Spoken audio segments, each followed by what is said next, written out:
Interview करने जा रहा हूँ एक ऐसी शख्सियत का कि जिन्होंने विद इन 3 मंथ सिलेक्शन दिया, गवर्नमेंट नर्सिंग ऑफिसर एग्जाम में सिलेक्शन दिया, प्री एमएससी नर्सिंग एग्जाम जो एम्स ने कंडक्ट किया उसके अंदर सिलेक्शन दिया, टीचर्स की क्लासेस, डिटर्मिनेशन, सेल्फ स्टडी, सारी चीजें, तब जाके ये चीजें निकलती। सर आपको सारी चीजें बताते हैं कि एक ऑप्शन कैसे सॉल्व करना है, और सिर्फ ये ही नहीं कि 4 ऑप्शन है कि तुम्हें सिर्फ एक ही ऑप्शन सिलेक्ट करना है। जिसने अगर कोई पीएसएल नहीं भी आया है, पहले 9 PM क्लास देखो, फिर ज्वाइन करोगे तो आपको बेसिक क्लियर होगा। चाहे भले आपको आती हो चाहे ना आती हो, आपको सारी चीजें बताई जाएंगी।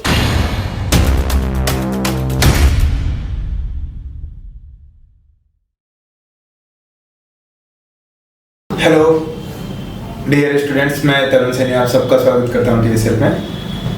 मैं आपको आज एक स्पेशल इंटरव्यू करने जा रहा हूँ एक ऐसी शख्सियत का कि जिन्होंने रनिंग बैच के अंदर ही विद इन 3 मंथ्स सिलेक्शन दिया और गवर्नमेंट नर्सिंग ऑफिसर एग्जाम में सिलेक्शन दिया, प्री एमएससी नर्सिंग एग्जाम जो एम्स ने कंडक्ट किया उसके अंदर सिलेक्शन दिया। और ये बहुत वैल्यू करता है कि आपका सिलेबस अभी पूरा भी नहीं हुआ है और उसके पहले ही आप सिलेक्शन दे रहे हो, तो ये कहीं ना कहीं ये चीज बताता है कि आपने पहले भी काफी अच्छी मेहनत की है और अभी भी आप मेहनत कर रहे हो। ये दोनों चीजों का कॉम्बिनेशन जब बढ़ता है, टीचर्स की क्लासेस, डिटर्मिनेशन, सेल्फ स्टडी, सारी चीजें बनती है, तब जाके ये चीजें निकलती है। और ऐसा मेरा मानना है। एक्चुअल में स्टूडेंट ने क्या किया वो हम आज इनसे जानने की कोशिश करेंगे। तो हमारे साथ मौजूद हैं अर्चना कुमारी, और इन्होंने जो सिलेक्शन दिए उनके बारे में बताएंगे, आपको बैच आईडी के बारे में ये बताएंगे, खुद का इंट्रोडक्शन ये बताएंगे। हाँ जी, thank you so much sir. जैसे सर ने बताया, मेरा नाम अर्चना कुमारी है और मैं बत्रा हॉस्पिटल से नर्सिंग करी है मैंने। मैं यहाँ बैच 16 की स्टूडेंट हूँ, जो कि अभी भी रनिंग बैच चल रहा है मेरा SGPG है जो सेकेंड टाइम हुआ था, उसमें सिलेक्शन हुआ है 1427 रैंक आई और कैटेगरी रैंक 9 आई है। और MSc वाले एंट्रेंस एग्जाम जो हुआ था उसमें भी 138 रैंक आई है मेरी।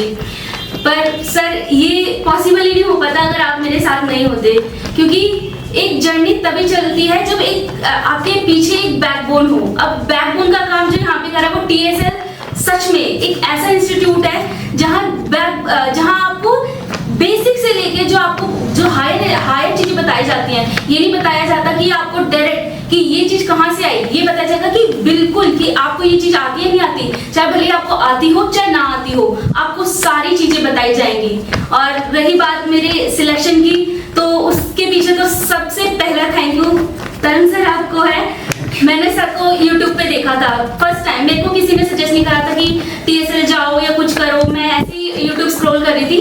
तो जो सर के मुझे एफर्ट्स लगे थे ना कि वाह ये होते हैं एफर्ट्स, ये टीचर होते हैं जो टीचर पढ़ाते हैं कि हाँ ये पॉइंट है, यहाँ से ये चीजें उठ के आती हैं, ये क्वेश्चन तुम्हें सॉल्व कैसे करना है। मोस्ट इंपोर्टेंट, हमारी थ्योरी हमेशा क्लियर हो जाती है, पर जो मोस्ट इंपोर्टेंट चीज है वो क्वेश्चन सॉल्व करना है।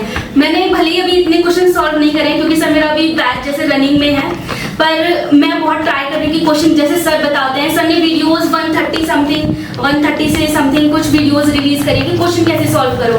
सर आपको सारी चीजें बताते हैं कि एक ऑप्शन कैसे सॉल्व करना है, और सिर्फ ये ही नहीं कि 4 ऑप्शन है कि तुम्हें सिर्फ एक ही ऑप्शन सिलेक्ट करना है। जो 3 रिमेनिंग ऑप्शन है उसको कैसे तुमने आइडेंटिफाई करना है कि ये कहाँ से कब इसमें से क्वेश्चन आ जाए, यू डोंट नो। अगर एम्स ने वो वर्ड लिखा है तो मतलब एम्स के दिमाग में वो वर्ड चल रहा है कहीं ना कहीं, और उससे कहीं ना कहीं कभी ना कभी कैसे ना कैसे क्वेश्चन 100% आ सकता है। तो ये सारी चीजें बताना, ये सारे काम करना, ये सिर्फ सर कर सकते हैं। तो thank you so much sir. देखिए बात आपकी सही है कि स्टूडेंट को थ्योरी सब करवाते हैं, बट जब क्वेश्चन प्रैक्टिस की बात आती है तो हम एक टेस्ट देके छोड़ देते हैं कि ये टेस्ट देके देख लो जैसा भी है, या फिर कोई सीरीज ले लो, क्रैश कोर्स कर लो, ऐसी चीजें में वो जाके छोड़ देते हैं।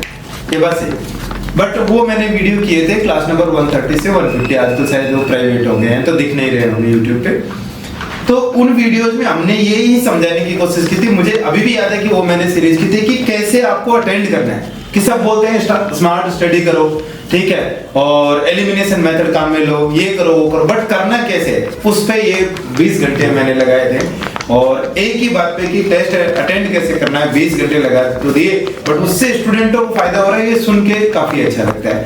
और अच्छी बात है कि आपने उससे कुछ सीखा। तो हम क्या करते हैं कि पैरेलल 9 PM क्लास भी चलाते हैं कि जो मान लो कि कोचिंग का तो एक फिक्स टाइम होता है, एक फिक्स ड्यूरेशन होता है कि इसके अलावा भी मुझे बहुत सारी चीजें बच्चों को करवानी होती है, बहुत सारे क्वेश्चंस बच्चों को कराने होते हैं, बहुत सारी बुक सॉल्व करानी होती है। जैसे आपको पता ही नहीं, मैंने कपलान तक पूरी की पूरी सॉल्व करवा दी यूट्यूब पे आपको बिना बताए, ठीक है। तो ऐसे बहुत सारी बुक सॉल्व करानी होती है, उनके क्वेश्चंस कराने होते हैं, उनके टेस्ट करवाने हैं, ये सारी चीजें हम उस पे करते रहते। क्या उनसे आपने कुछ फायदा उठाया? यस सर, बिल्कुल 100%। मुझे 9 PM क्लास से तो बहुत ज्यादा फायदा हुआ है, क्योंकि मैं क्वेश्चंस नहीं अटेम्प्ट कर पाती, बुक मैं नहीं देख पा रही थी, क्योंकि मेरी थ्योरी थी। मेरा मेन फोकस था थ्योरी रिवीजन करना। जैसे आप बताते हैं थ्योरी एकदम टिप पे होनी चाहिए, तो मेरा यही फोकस था, पहले थ्योरी कंप्लीट करनी है, पर फिर मेरे क्वेश्चंस भी सॉल्व करने हैं। तो मैं 9 PM क्लास देखती थी कि भाई 9 PM क्लास देखनी है, इतना नहीं कुछ तो मिलेगा, पर मेरे को उससे बहुत ज्यादा फायदा हुआ है। और सबसे ज्यादा जैसे अक्षय सर है, उनकी क्लास तो एकदम अच्छी, जैसे मैथ्स रीजनिंग कराना,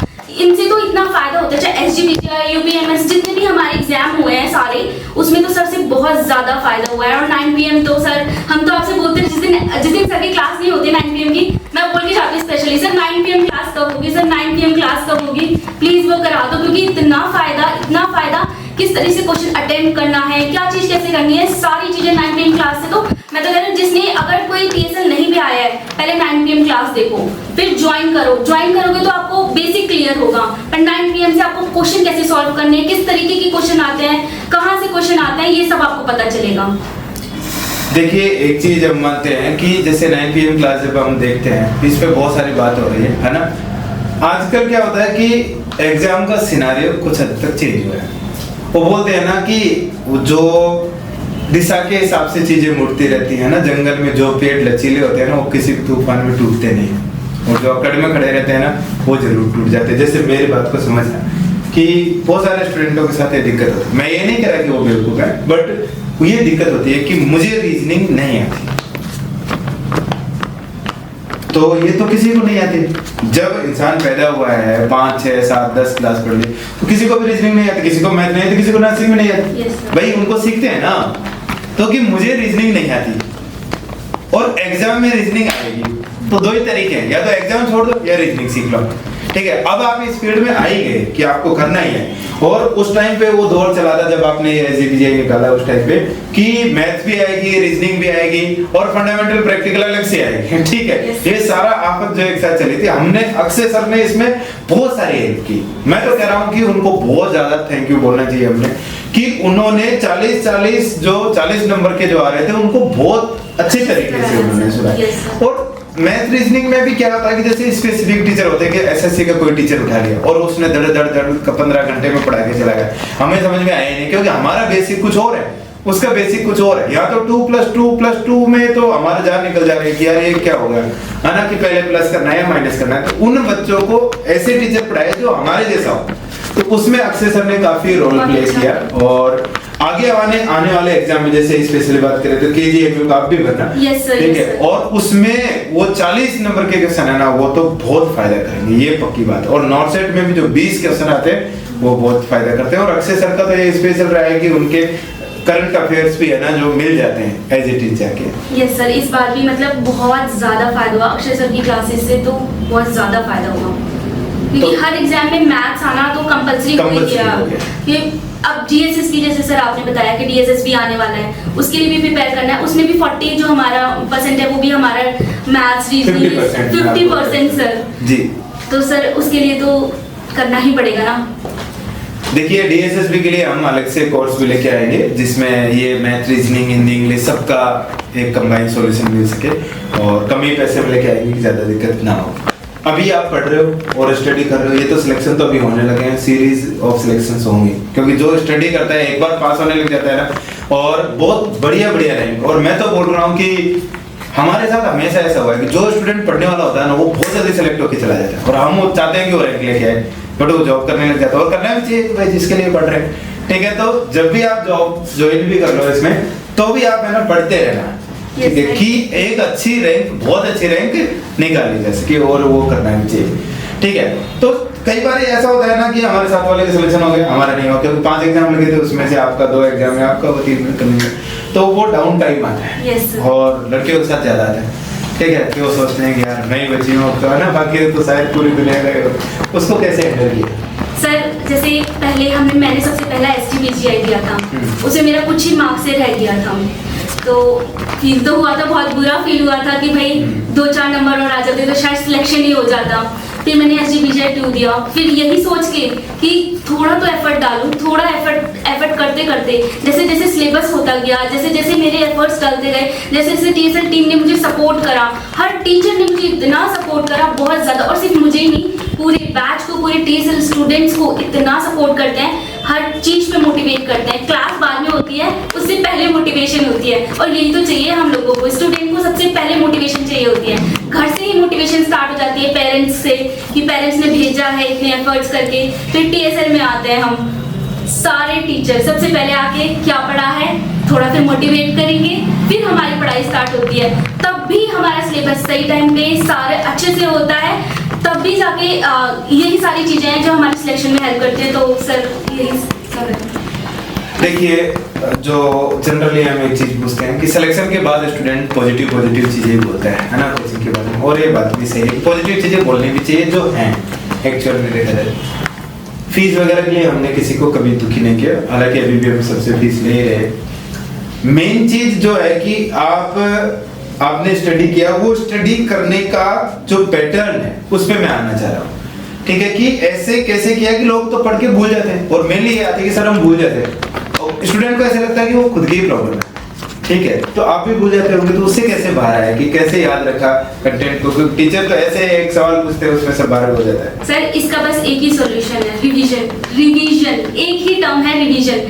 जितनी बार हो सके रिवीजन करो, क्लास में आने से पहले, घर जाने से पहले। मैं ऐसा करती थी पहले कि मैंने यहाँ पे लाइब्रेरी ज्वाइन कर रखी थी जी। तो जैसे F1 की क्लास है तो मैं स्टार्टिंग से लेके पूरा F1 पढ़ती थी। ये नहीं कि मेरे को आज इतना टॉपिक पढ़ाया है तो मेरे को F1 का इतना ही टॉपिक पढ़ा है, नहीं, मैं पूरी स्टार्टिंग से लेके एंड तक पढ़ती थी, तो पूरा इस तरीके से मेरा रिवीजन होता रहा। और हाँ सर, सॉरी फॉर दैट कि मैंने कुछ लिख के भी देखा, कुछ नहीं भी लिख के देखा, क्योंकि इस टाइम ऐसा आ गया था, नोट सेट बहुत जल्दी हो गया, तो इतनी हमारी तैयारी भी नहीं थी, तो लास्ट में थोड़ा ऐसा हो गया था कि हाँ लिख के नहीं देखना। पर मेरा ये था, अगर मैं रिवीजन नहीं करती तो मेरा कोई भी एग्जाम नहीं हो पाता।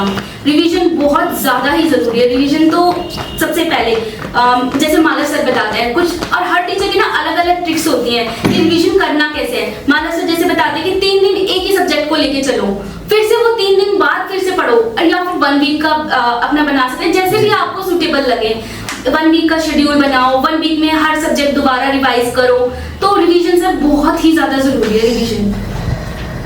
देखिए, स्टूडेंट की थियोरी हो गई, उसने रिवीजन कर लिया, अब बात आती है कि क्या इससे एग्जाम में क्वेश्चन सॉल्व होंगे नहीं होंगे। मेन बात तो ये है ना। Yes sir. तो इसके 2 तरीके हैं, या तो एग्जाम जाके देखो या फिर मॉक टेस्ट दो। Yes sir. ठीक है, हमने आपके सब्जेक्ट टेस्ट सारे लगाए हुए हैं, ठीक है, और टेस्ट सीरीज भी चलाई थी, वो मुझे नहीं पता कि ज्वाइन किया है नहीं किया, जो भी है, बट फ्री टेस्ट तो बहुत सारे लगते रहते हैं। तो उसमें जो नंबर आते हैं कि 55% आए, 60% आए, तो अक्सर डर सा लगता है कि क्या पता नॉट सेट होगा। हालांकि कट ऑफ उतनी ही उसमें जाती है मेन एग्जाम में, ठीक है। तो वो एग्जाम्स को कैसे हैंडल करते थे, कैसे, क्या लगता था आपको कि ये फायदेमंद है या नहीं? क्योंकि 9 PM क्लास से पहले भी हम टेस्ट करते हैं। yes, तो उसमें भी जैसे 50 नंबर का टेस्ट दिया तो हमारे 20 नंबर आ रहे हैं, 15 नंबर आ रहे हैं, तो ऐसा लगता है कि यार ये देनी नहीं चाहिए सीरीज। वो आप कैसे उसको हैंडल करते थे? सर जब स्टार्टिंग में दिया था तो इतनी प्रिपरेशन भी नहीं थी कि हाँ मैं बहुत ही अच्छे से एग्जाम दे पाऊँ, क्योंकि मैं कोई भी टेस्ट एज ए एग्जाम लेके चलती हूँ कि ये मुझे करना ही है क्रैक, चाहे छोटा मोटा हमारा कोचिंग का क्यों ना हो, या फिर जो आप टेस्ट सीरीज लगाते हैं वो मेरे को करना है तो करना है। पर इनिशियली तो मेरे को ऐसा लगा था कि नहीं कुछ नहीं होगा, 50, 20, 45 इतने ही मार्क्स, ये कोई मुझे लगा इतने सफिशिएंट तो है नहीं, इतने कम मार्क्स आ रहे नोट सेट में तो मेरा क्या ही होगा। तो पर धीरे धीरे जैसे इम्प्रूवमेंट होती रही, अभी भी 50 आ रहे हैं, पर ठीक है सर, आपकी वजह से मेरे इतने भी आए हैं, वो भी बहुत बहुत थैंक यू। एक चीज मैं यहाँ पे और बोलना चाहूंगा कि आपने वो वेब सीरीज देखी कोटा फैक्ट्री करके? नहीं सर। उसमें एक बहुत बढ़िया कैरेक्टर है जीतू भैया, है ना, देखना कभी Yes, sir. ठीक है। उसमें क्या होता है कि वो स्टूडेंटों को ऐसे हैंडल करता है जैसे सबका बड़ा भाई है वो, है ना? कुछ ऐसी फीलिंग आती है डीएसएल में, सही बोल रहा हूं? Yes, sir. ठीक है कि ऐसे जीतो भैया वाली फीलिंग आती है क्या? Yes. या फिर ऐसे आता है कि खर्राट टीचर है वो भगा दिया सबको बाहर निकाल दिया, बताइए इसका। नहीं सर, इस बात में मैंने नहीं देखी है कोटा वाली जो भी है, पर सर मैं यहाँ बताती हूँ सारे टीचर की तरह नहीं बिहेव करते हैं। सारे जैसे बड़े भाई समझाते हैं ना कि ऐसे नहीं ऐसे करना है तुम्हें, इस तरीके से नहीं इस तरीके से, सारे टीचर्स बड़े भाइयों की तरह काम करते हैं यहाँ पे। सारे ही बड़े भाइयों की तरह आपको ट्रीट करेंगे, ऐसे करना है ऐसे करना है। कोई यहाँ पे ऐसा नहीं है तुम क्यों नहीं आए हो कोचिंग, थोड़ी डांट पड़ती है, उससे बच्चा समझता है और इतनी पढ़नी भी चाहिए, क्योंकि अगर हम बोलेंगे तू बहुत अच्छा है तो बहुत अच्छा है तो बहुत अच्छा करेगा, तो उससे ना थोड़ी लीनियंसी आ जाती है कि भाई नहीं अब इतना मैं तो हूँ अच्छी, या पर ऐसा नहीं होना चाहिए। जो यहाँ डांट पड़ती है ना, स्पेशली मालव सर की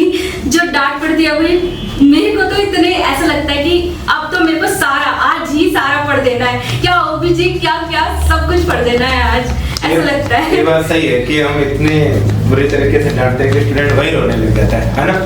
और फिर वो सिलेक्शन के बाद रोता है खुशी से, ठीक है? जैसे अभी वो लड़की जीती का आई थी, हाँ जी सर। ठीक है, वैसी वाली बात है। तो चलो मान लेते हैं कि गार्जियन की तरह हम हैंडल कर पा रहे हैं बच्चों को, और इसी से हम बोलते हैं कि हम एक इमोशनल टीचिंग प्रोवाइड कराते हैं। और मैं तो बोल रहा हूँ कि इमोशन में बहुत बड़ी जान होती है, क्योंकि आपका सारा दिमाग एक तरफ और इमोशन एक तरफ, तो मुझे लगता है कि इमोशनल टीचिंग पे जाना चाहिए। बट उसमें फिर दोनों तरफ प्रॉब्लम होती है। यदि जब आप मान लो कि कोई टीचर आपके एज ए एल्डर काम कर रहा है, बड़े भाई की तरह काम कर रहा है, फिर सिलेक्शन नहीं होता तो वो उसी लेवल पे डांटेगा भी बहुत बुरी तरीके से। Yes, sir. और तो डांटने वाले दो टीचर्स का नाम सर अब फिर से मत डांटना पर सर आप भी कभी कभार थोड़ा डांट देते हैं। और मालव सर मुझे बताया कि ये दो टीचर डेफिनेटली आएंगे। देखिए मालव सर बहुत सर, पर जो सर पढ़ाते हैं ना वो इतना अप टू डेट और इतना परफेक्ट पढ़ाते हैं ना सर, और उसी टाइम पे क्लास में कोई जो टीचर क्लास में आपको याद करा देना वो बेस्ट टीचर होता है सर।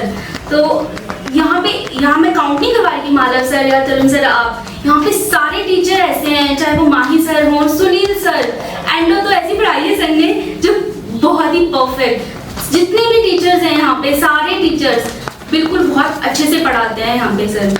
तो मेरे को घर जाके बस जैसे अगर मेरी 4 घंटे की क्लास हुई है मेरे को, तो 1 घंटा 1.5 घंटा ज्यादा, इससे ज्यादा टाइम नहीं लगता। उससे ज्यादा मैं अपने प्रीवियस जो मैंने पढ़ा है उस पर ज्यादा फोकस करती हूँ कि मैं कहीं वो ना भूल जाऊँ। तो और हर वीक रिवीजन वो मस्ट है उसमें। चलिए ये बात भी सही है। और टेस्ट आपने टाइम से दिए, Yes, और अभी तो जर्नी तो पूरी की पूरी बाकी है, सिलेक्शंस बाकी हैं, सारी चीजें हैं, ठीक है सर मैं तो आपको बस ये बोलना चाहती हूँ, मैं तो अभी तो जस्ट चल ही रहा है, मैं तो आगे और मेहनत करके बिल्कुल आपके लिए नॉर्सेट भी क्रैक करने की करूंगी। देखिए नॉर्सेट में आपका हो जाएगा, इसमें कोई डाउट नहीं है हमें, ठीक है? अच्छी रैंक के साथ, अच्छी रैंक के साथ, तो रैंक भी आएगी, सारी चीजें होंगी। जब रिवीजन होंगे 4 रिवीजन जब हो जाएंगे और अच्छे, तो और भी बहुत सारी चीजें आएंगी, ठीक है? आप मतलब स्टूडेंटों को पढ़ने के लिए क्या ऐसे कोई 3 पॉइंट बोलिए कि ये फॉलो कर लो डेफिनेटली हो जाए, कोचिंग कोई भी हो बोले कि ये फॉलो करना चाहिए, ठीक है? कि हो ही जाएगा उसके बाद, क्योंकि मैंने करके देखा है तो हो जाता है। बताइए। सबसे पहले अपना फोन छोड़ दो, सबसे नेगेटिव हर स्टूडेंट की जो फिर ऑनलाइन वाले पढ़ेंगे कैसे?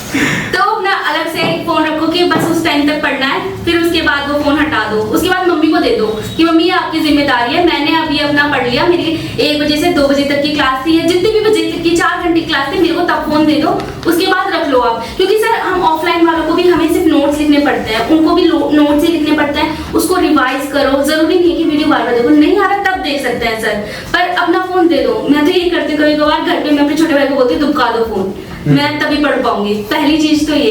दूसरा होता है रिवीजन, चाहे किसी भी कोचिंग में चले जाओ, चाहे आप पढ़ो भी नहीं, चाहे आप बिना कोचिंग के भी पढ़ो, रिवीजन बहुत ज्यादा जरूरी है।